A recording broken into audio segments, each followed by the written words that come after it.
Attention engines 4, 1, 2, 3, ladder 1, battalion 1. Respond to the station on Cohasset Avenue for a report of a fire. Engines 4, 1, 2, 3, ladder 1, battalion 1. Respond to the station on Cohasset Avenue for a report of a fire. Police are on scene reporting this fire at this time, 2310.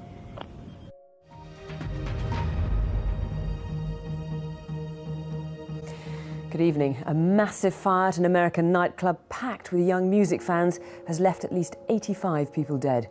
The blaze started during a rock concert when stage fireworks used as part of the act set the ceiling on fire. It took just minutes for the flames to rip through the building, leaving the people inside little time to escape. 160 people are injured, some critically. The fire chaos, a lot of commotion. I remember right where I was when you started hearing this commotion on the radio.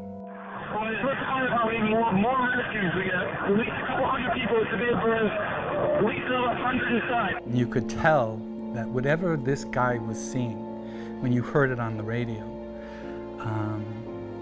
you knew it was bad. Especially I see the Station nightclub fire, and I know there are several people in that.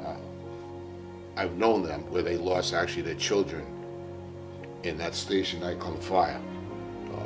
That's always a concern. And if you notice that most of those historic fires you have on there, major changes in the fire service came about as a result of these tragedies. You know, again, that Station nightclub fire was a catalyst for a lot of changes in Massachusetts to their fire codes as far as sprinkler systems and training for employees and construction. And it's unfortunate that, you know, we have to learn from our mistakes or our large lost fires, but that's happened since the 1800s. The Station nightclub fire, where we had a building that the occupancy was rated for a certain rating, but if they were to find a loophole where they could move tables and chairs, they could increase the occupancy. So you had more people in there that needed to be in there.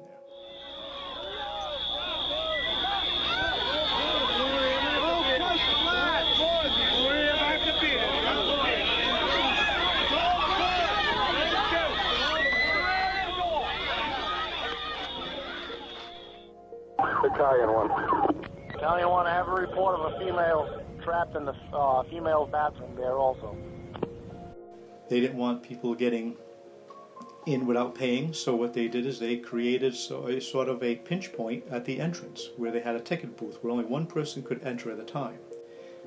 But when you find out, when you go to leave, only one person could leave at a time also. People who are not familiar with surroundings would leave where they came in. They wouldn't look for alternate exits. There were a lot of exits that weren't used. There's some exits that were blocked. Let's go.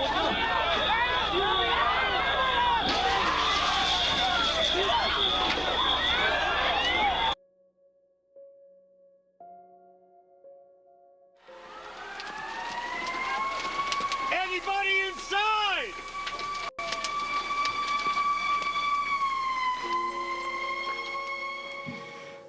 Staff that wasn't trained. You had a bouncer that was at the band door, the band area, that refused to allow patrons to exit through that exit, blocked that exit, saying that's for the band only, and turned people around and sent them back out through the front. The placement of foam on the ceiling and on the walls for sound deadening. That is a product that was not designed for that. It wasn't tested. UL tested and approved for that. It was for packing crate foam. So the flammability rating wasn't very high, and there was a tremendous amount of flame spread, tremendous amount of production of smoke for visibility. Right.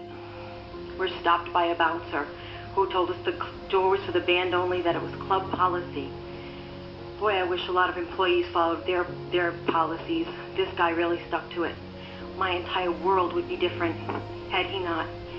I'm not sure what he was thinking. I don't know what he saw. But he decided he was going to play the big bouncer role and listen to his employer. When I tried to turn around to find him, he was completely gone in a sea of people that were on fire. Their heads were burning. What I now call black rain coming down from the ceiling. It was melting and it was black and toxic. You couple that with low lights, loud music from the band, and people who are intoxicated, and that's where you put all these things together. Once people realize that now there's a problem, they're disorientated, they're scrambling, they can't move because they're too packed, and we end up having a station nightclub. That's why it's imperative that to save lives, get these people out of the structure, and also to suppress or keep it in check with the use of sprinklers. Also, in the station nightclub fire, there's an emphasis in our department on fire prevention now. I mean, this is the goal, to prevent fires before they happen and have the suppression forces to put the fires out in a hurry. People are running out on fire. It's probably the worst thing I've ever seen in my life. We have no idea where some of our friends are still. Well, I mean, you got a club owner, first of all, that installs this flammable foam on the ceiling, knows it's flammable because one of them did a report on the news about the flammability of this particular foam. He installs it in the ceilings, okay? The fire marshal comes in, okays the club for business. That would have never passed. I mean, fire departments, they always do a burn test on materials that adhere to a wall. That's the law. But in Rhode Island, you can't indict a public official for being negligent. So here's a club owners that the back door of the club, they were getting noise complaints, okay? So what they did is they installed a second door. And when you pushed on the emergency door, it wouldn't open. You had to pull it in. Okay. And what they would do for inspections, they would take it off, and so the door would open properly. And then when the inspector left, they'd put the door back on. So here you had 100 or so people in this hallway trying to push on this door that wouldn't open. I was a former chief of ours. He was chief of the Somerset Fire Department for 20 years. When they had put out a call for help, he being a chief, he had gone to the Worcester fire that they had at the cold storage warehouse, and he went down to see what he could do, and if he could assist with kind of allowing our resources to go there if needed. Turns out that our resources weren't needed. He was put into the Emergency Medical Services Operations Command, and his job was to get ambulances there. He ended up getting 30 ambulances there, but they really didn't have enough people to transport because a lot of them had died on the scene. Go ahead, Battalion 1. Yeah, I'm going to need multiple rescues here. We're going to have to set up staging for rescues. We have multiple people injured here. Also, pinch point that I had mentioned where they could only allow one person at a time so that they make sure that these people had tickets and that they had paid. When they went to leave and they got bottlenecked up into that point, people started pushing and shoving. People tripped and fell, and then people fell on top of those people, and people fell on top of those people, and then people were trying to scramble over and above and trying to come out. So basically there were a pile of people, a pile of bodies at that front door in attempts to try to escape. He ended up having to go there and kind of put a sheet on them and cover them up. And he said it bothers him to this day. You never really get over those images. You never really get over seeing something like that. I mean, it's surreal. It overrides your senses and your rationale.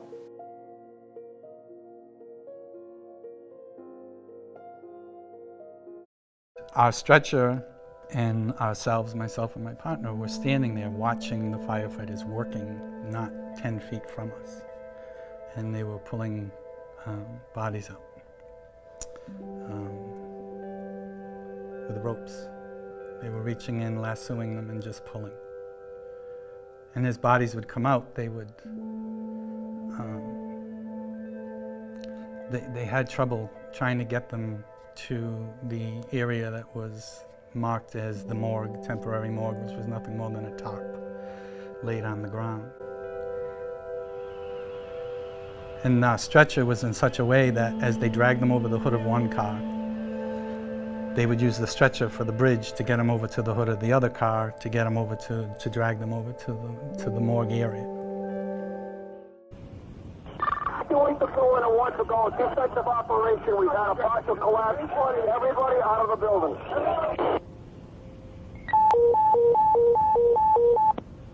All apparatus is stationed on Cohasset Ave. There's a partial collapse. Command's reporting all personnel out of the building. All apparatus at the station on Cohasset Ave. There's been a report of a partial... And the hardest part for me at that point was standing there waiting for a, quote, viable victim and watching all of these individuals laying on a tarp. And they didn't look that bad. As you looked over that night and being in the winter and the bodies were on the ground and they were steaming and you would look and you'd say, is that a breath? And you were hoping and you knew you couldn't go over there. You knew you had to stand right there and do what you had to do. You had to wait for someone to come out with a pulse and a breath. And that wasn't happening. As with any of these scenes, they are, even though they try to operate smoothly and you follow all of the codes, follow all the procedures, all the incident command, you still have problems that'll exist, and they are very chaotic and very disturbing. I don't think you can fully prepare anybody for that, whether it's a regular civilian or a firefighter. Yes, we see tragedy on a regular basis, unfortunately. We handle it in different ways. We offer, EAP, employee assistance programs if somebody needs to, get counseling or something like that. I think as you gain experience and you get exposed to more and more of these, not just the major events, but any, fatalities or, serious injuries, you kind of build up a little bit of a defense to it.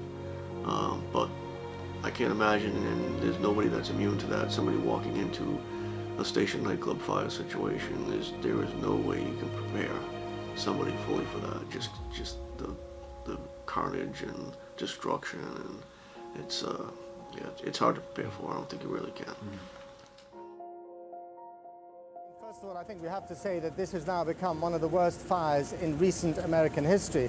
And then, of course, there are those very many questions.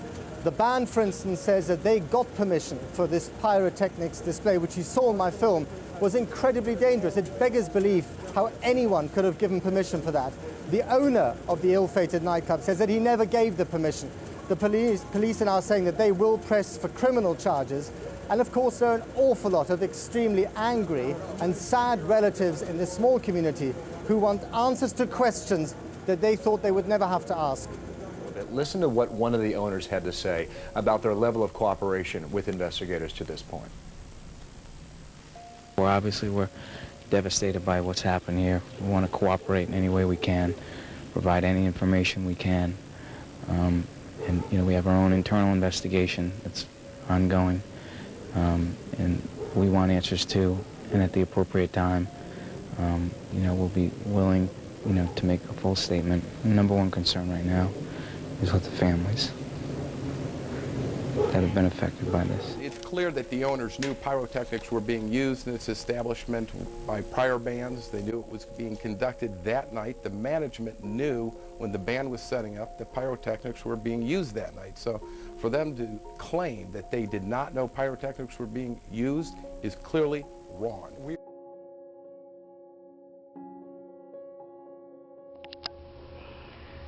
The court sentences defendant Michael Dadarian to 15 years at the Adult Correctional Institution, 4 years to be served by him in a minimum security prison with the remaining 11 years to be suspended. In addition, he will be ordered into a work release program acceptable to the Department of Corrections, and he will be placed on a period of probation of 3 years upon his release. The court further sentences defendant Jeffrey Dadarian to 10 years at the Adult Correctional Institution, the term of which will be suspended. He will then be ordered to perform 500 hours of appropriate community service, and he will be subject to a 3-year period of probation.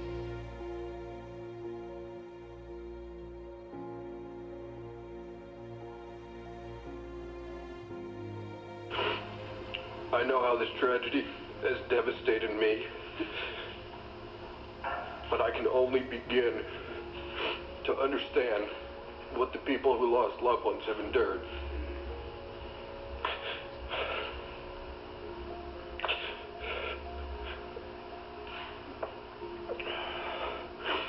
I don't know that I'll ever forgive myself for what happened that night. So I can't expect anybody else to.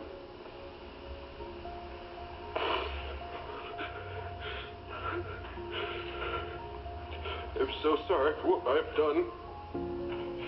I don't want to cause anyone any more pain. I will never forget that night, and I will never forget the people that were hurt by it. I'm so sorry. This court must sentence the defendant for the offense for which he has pled guilty. That offense is misdemeanor manslaughter, occasioned by the defendant's conduct in not obeying the law regarding pyrotechnic uses. The outcome of that violation was a proximate cause of the death of 100 innocent individuals.